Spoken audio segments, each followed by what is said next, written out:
A paz de Jesus Cristo seja com todos. Hoje estaremos estudando a lição de número 13 da nossa revista da Escola Dominical de Jovens. O tema desta lição é: e agora? Como viveremos na sociedade de consumo? O texto do dia é: por que gastais o dinheiro naquilo que não é pão? E o produto do vosso trabalho naquilo que não pode satisfazer. A síntese: consumo santificado é a chave bíblica para viver com moderação e rejeitar o consumismo. Objetivos dessa lição são conhecer a era do mercado de consumo e expor os perigos da mentalidade de consumo na igreja. Veja bem, a ânsia, esse desejo desenfreado pelo consumo é uma das marcas da sociedade contemporânea. Nós vivemos numa sociedade que tem um desejo muito grande pelo consumo. Isso vem de uma cultura. O país, o Brasil, há poucas décadas, saiu de uma economia inflacionária, e começou a crescer, se desenvolver, e começou a ficar mais fácil o acesso a crédito para as pessoas, estimulando assim a economia, Muitas pessoas tendo benefícios do governo, bolsas, ajudas, aumentam as suas rendas e assim passam a consumir.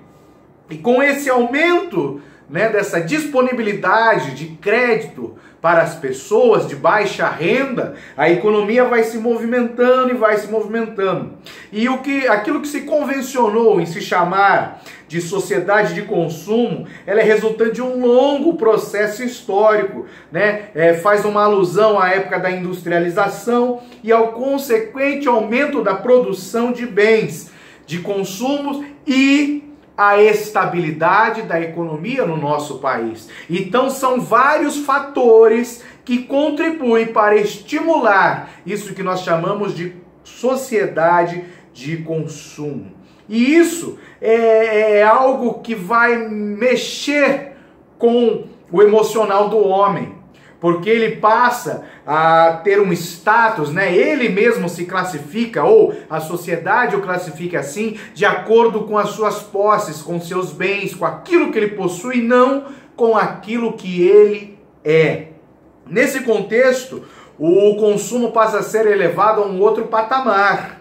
Na sociedade de consumo, os indivíduos, eles projetam as suas identidades e sonhos em produtos, objetos e outros itens da cultura material. Então, a identidade do indivíduo, que é algo, seu, é algo que é construído com tempo, com caráter, com seus princípios, com seus valores, ela passa a se basear em coisas materiais, em coisas que podem ser alcançadas. Os sonhos dos indivíduos, os sonhos das pessoas, eles estão focados em bens materiais, Então eu preciso adquirir um carro novo, televisão nova, uma casa nova, eu preciso fazer uma viagem. Então os sonhos estão concentrados nessas coisas que são passageiras, ok? É isso que a economia moderna, a sociedade de consumo, e os meios de comunicação têm pregado para os homens. O desejo de ser notado e de ser cobiçado pelos outros vai crescendo de acordo com a capacidade de consumo que o homem adquire, com a economia evoluindo. Enquanto o consumo é uma atividade básica da vida humana, para adquirir os itens necessários de sobrevivência, o consumismo, a diferença entre consumo e consumismo, o consumismo consiste em um hábito desvirtuado, que transforma aquilo que é supérfluo em necessário, e o necessário em supérfluo, ou seja, começa a se trocar valores. Lá no livro de Jó, nós vemos uma expressão que diz assim: e trocaram o dia pela noite. Ou seja, inverteu-se os valores. Então, aquilo que não era para ter tanto, não ser necessário, não ter tanta importância, passa a ter mais importância do que aquilo que não é tão necessário. Os valores se invertem e isso vai trazer um prejuízo enorme na vida do homem. Lembra que nós falamos? Identidade e sonhos. A identidade está sendo formada com valores errados. Ou seja, desde pequeno, as crianças já são ensinadas que elas têm que ter bens, adquirir bens, né? Que quanto mais melhor, né? O mais caro é bom. Ou seja, você vai construindo valores desde pequeno, focado em coisas materiais e não nas coisas espirituais. Então é mais fácil hoje uma pessoa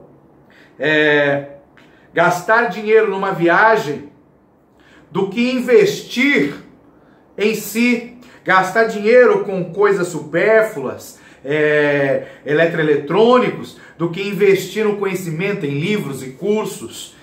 Os valores estão sendo trocados e os bens materiais estão sendo colocados como base desses valores para os seres humanos. As pessoas desenvolvem a necessidade de fingir que sabem tudo, ganham todas e acertam sempre. Cada vez mais exige-se que a pessoa mostre o que não é, fale o que não sabe e exiba o que não tem. Olha que absurdo. Em Provérbios 30:13 diz assim: há uma geração cujos olhos são altivos e as suas pálpebras são sempre levantadas. Ou seja, é uma geração, uma sociedade, um tempo onde nós estamos vivendo, onde as pessoas são altivas, ou seja, os seus olhos são altivos, olham para as coisas deste mundo, né? E a vaidade fala mais alto, ao ponto de chegar a desprezar o próximo e dar mais valor às coisas materiais. Os olhos são altivos, pessoas que são gananciosas, que não conseguem olhar para baixo, né? Vivem com o nariz empinado, as pálpebras são sempre levantadas, né? Sempre para cima, não reconhece nada, ela sempre está certa. Ela sempre tem razão. Ela constrói um preconceito na sua mente e não aceite que ninguém saiba mais do que ela, né? Aquilo que nós chamamos de humildade, você não reconhece naquela pessoa, porque só ela está certa. Ela tem razão, ela sempre está certa, ela nunca dá o braço a torcer. E isso é um perigo enorme, porque nós temos que saber ouvir, reter o que é bom e, se for o caso, transformar, mudar a nossa forma de pensar, tá? Eu não estou falando aqui em termos cristãos apenas, eu estou falando de um modo geral, porque se nós aceitássemos ouvir as pessoas, né, as suas ideias, os seus pensamentos, e nós conseguíssemos extrair as coisas boas e até mesmo transformar as nossas ideias e os nossos pensamentos, haveriam menos conflitos no mundo. Já da forma cristã, né? Quando eu ouço uma palavra, quando eu ouço um conselho, quando eu ouço até mesmo uma repreensão, eu tenho que tirar o que é útil disso e fazer com que isso transforme a minha mente, o meu modo de pensar, o meu modo de agir. Porque o cristão, ele deve ser informado, formado e transformado continuamente. Não podemos ter os nossos olhos altivos e achar que já sabemos tudo. Não, nós temos que estar sempre dispostos a aprender e aprender mais. Quando as pessoas andam com esses olhos altivos, né, elas são amantes de si mesmo. São avarentas, presunçosas, soberbas, blasfemas, desobedientes a pais e mães, ingratos, profanos. Isso Paulo escreve a Timóteo em sua segunda epístola, no capítulo 3, versículo 2. Podemos falar também que é o eu vazio, ou seja, a personalidade do homem vai se esvaziando de princípios éticos e morais e vai sendo construída essa personalidade em cima de coisas materiais, em cima de metas, de objetivos, de algo que eu tenho que conquistar para mostrar para os outros que eu tenho. Isso é terrível, terrível, terrível, terrível. Isso é um fenômeno, né? Esse consumismo. E o problema não é esse, o problema é que esse consumismo está entrando dentro das igrejas e está influenciando as religiões. Isso é um perigo. Então essa cultura de consumo está entrando no mundo da religião. E o crescimento evangélico estimula esse mercado que une consumo e religião. É um nicho, né? A população começa a se juntar numa religião, as pessoas começam a se converter, os seus hábitos começam a mudar, deveria ser assim pelo menos, né?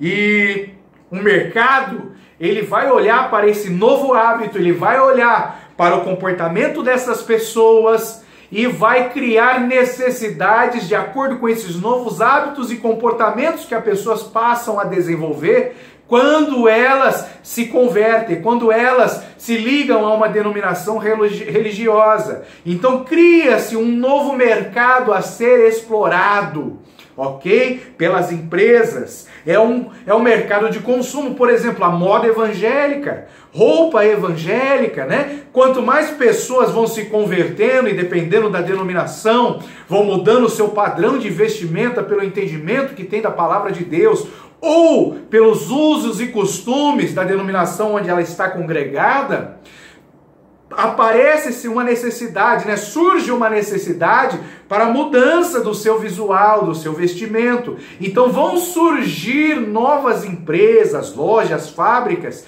que vão voltar os seus produtos para esse nicho de mercado, ok? Então o mercado evangélico, ele estimula a união entre consumo e religião. O perigo está em deixar que esse consumo entre dentro das igrejas e passe a fazer parte daqueles que são chamados crentes. A vida cristã passa então a ser medida pelos padrões econômicos, no nosso caso, pelos padrões econômicos ocidentais, né? Capitalismo. Por quê? Eu vou começar a ver roupas de luxo, carros de luxo, utensílios domésticos e um monte de outras bugigangas com o nome cristã, né? O nível espiritual é medido pela capacidade de consumo dos crentes, porque entrou no meio religioso aquilo que se chama de teologia da prosperidade, né? Quanto mais eu prospero, quer dizer que mais eu estou em santidade, mais Deus está me abençoando. Se por um acaso eu tiver uma empresa e eu quebrar a sua falência, automaticamente a teologia da prosperidade me condena dizendo que eu estava em pecado, por isso que a empresa quebrou.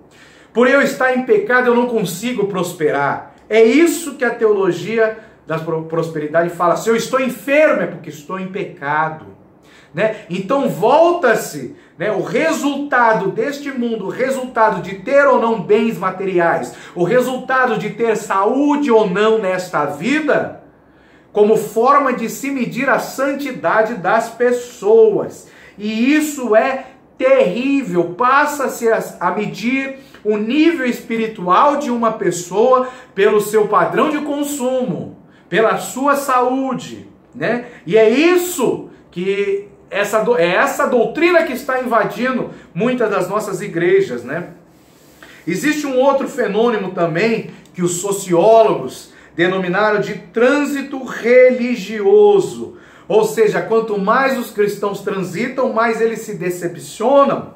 Quanto mais se decepcionam, mais transitam e acaba entrando num círculo vicioso, né? Transita, se decepciona, quando se decepciona, transita. Eu estou nessa igreja, mas não estou feliz. O que eu faço? Vou para outra. Chego na outra, parece que é aqui é o meu lugar. Mas passa um tempinho, se decepciona de novo, vai para outro lugar. Um fica no outro, vai para outro, vai para outro, vai para outro. Não consegue parar, vai transitando. E isso é um fenômeno que está acontecendo nos nossos dias. Pessoas que desanimam da fé da igreja e até mesmo de Deus, atribuindo a Deus o fracasso de suas vidas por não terem recebido a prosperidade que esperavam e que haviam prometido. Então as pessoas passam a culpar o pastor, culpam os irmãos, culpam a igreja, culpam até mesmo a Deus por não ter conseguido viajar, por não ter conseguido melhorar na vida, por não ter conseguido um emprego, né? Isso vem na mente da pessoa com aquele conceito de espiritualidade, é eu ter mais, é eu prosperar. E quando ela não prospera nesse conceito, ela não quer admitir que ela está no erro, no pecado, que é isso que a teologia da prosperidade diz, não prospera porque está no pecado. Então, se ela se acha que não está no pecado, ela passa a culpar os outros.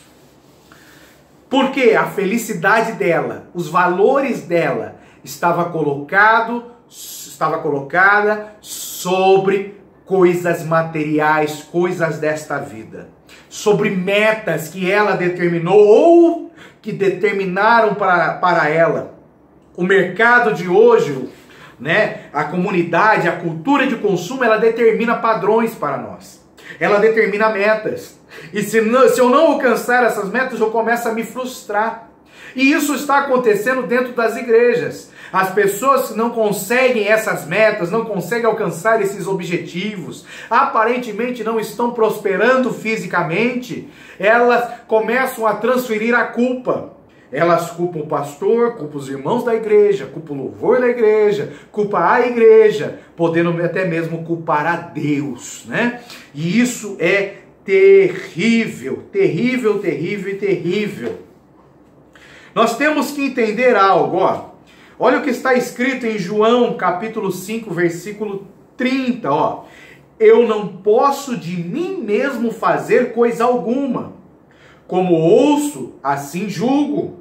E o meu juízo é justo, porque não busco a minha vontade, mas a vontade do Pai que me enviou. Isso está onde? Isso está lá em João, capítulo 5, versículo 30. Então, Jesus, olha que interessante. Se você prestar muita atenção no que Jesus escreveu, Jesus está dizendo assim, ó, eu não posso de mim mesmo fazer coisa alguma. Eu não posso de mim mesmo fazer coisa alguma. Preste atenção. Ele não fazia nada por ele mesmo. Ele fazia aquilo que era a vontade do Pai. Ele buscava fazer a vontade do Pai. Será que é a vontade do Pai eu ter os meus princípios, meus valores baseados em bens materiais? Que os meus sonhos, meus objetivos de vida, né, o meu propósito seja adquirir bens materiais? Será que é essa a vontade de Deus para a minha vida? Então nós temos que tomar cuidado, porque nós acabamos nos tornando servos das coisas materiais, servos do consumismo, e não fazendo com que as coisas materiais sejam nossos serviçais. As coisas materiais, elas existem para nos servir no propósito do reino de Deus. Elas têm que nos ajudar a servir melhor a Deus. E isso é o importante, ok? Então, que nós possamos ter esse entendimento e caminhar debaixo, buscando a vontade do Senhor. Isso é o mais importante para a nossa vida. Nós temos que começar a compreender a dimensão desse problema. É necessário reconhecer que o problema do consumismo dos nossos dias não reside no modelo de economia de mercado, que proporciona mais autonomia e liberdade ao indivíduo. Tem essa falsa ideia de que quanto mais eu posso comprar, quanto mais eu tenho ou posso ter, eu tenho autonomia e tenho liberdade. Mas isso é mentira, porque eu me torno escravo das coisas materiais, né? A raiz do problema é pecaminosa. É o egoísmo e o hedonismo humano. E o egoísmo é pecado. Nos leva a pensar só em nós, né? Eu quero mais para mim, deixo de ajudar aqueles que precisam. O desejo insaciável está dentro do coração do homem caído. Nós temos a natureza caída, e esse desejo insaciável está dentro do nosso coração. E nós precisamos da ajuda do Espírito Santo para poder controlar esse desejo insaciável. Isso é terrível. Enquanto o mundo vê cada pessoa como um consumidor anônimo, a igreja valoriza o ser humano como pessoa. Então o mundo está olhando para uma pessoa de acordo com a capacidade de consumo que ela tem. Ela não quer saber quem é a pessoa, o que ela pensa, o que ela acha. Não, ela quer saber quanto ela pode comprar, quanto ela pode consumir, entendeu? Quanto que ela pode se afundar nisso. A igreja não, ela tem que valorizar o ser humano, a identidade, o caráter do ser humano. A igreja valoriza aquilo que é a essência do ser humano. Ela vem para transformar a natureza caída do homem, ok? Então nós temos que entender isso. E nós precisamos pôr em prática, né, a santificação. E a santificação, ela também se expressa através das nossas atitudes. E o ato de consumir é uma atitude nossa. Então nós temos que ter aquilo que o escritor da nossa revista chama, o comentarista, de consumo santificado. Um consumo santo. O que é um consumo santo? É eu ver se aquilo realmente é da vontade de Deus. Veja essa observação que um escritor, John Eldredge, escreve. Ele diz assim, abrir mão de prazeres mundanos, coisas inocentes como açúcar, música ou pesca, viver uma vida inteiramente espiritual, orar muito, ser uma pessoa muito boa, algo que apenas os santos muitos antigos conseguiam. Será que eu consigo abrir mão de coisas hoje? Será que eu consigo renunciar a desejos e prazeres? Nem que seja por um período de tempo. Será que eu consigo abrir mão? Uma coisa boba, será que eu consigo abrir mão de beber refrigerante? Algo que faz tão mal ao nosso organismo, né? Antigamente as pessoas abriam mão, renunciavam dos desejos, dos prazeres, porque como que funciona a natureza do homem, a natureza caída? Quanto mais eu tenho, mais eu quero. A natureza pecaminosa do homem faz ele querer mais. Então, se eu tenho um desejo, por exemplo, por açúcar, essa natureza caída faz eu querer mais açúcar, mais e mais, sempre mais. E é esse desejo insaciável que é um pecado que tem que ser controlado.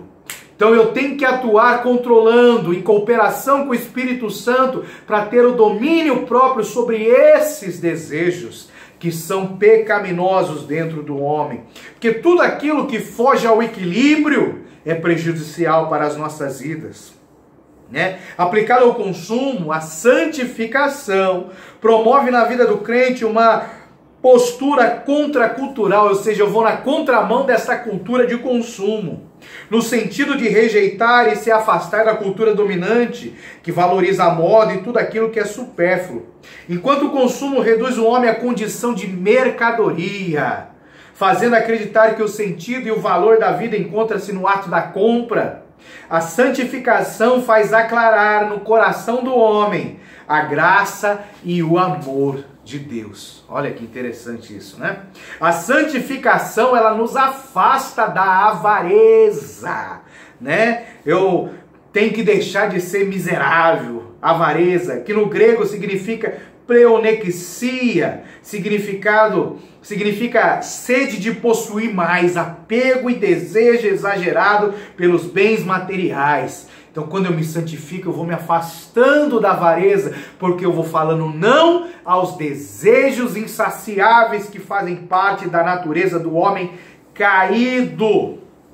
Olha o que em Mateus 6,24 Jesus nos alerta. Ele diz assim: ninguém pode servir a dois senhores, porque ou há de odiar um e amar o outro, ou se dedicará a um e desprezará o outro. Não poderia servir a Deus e a Mamon.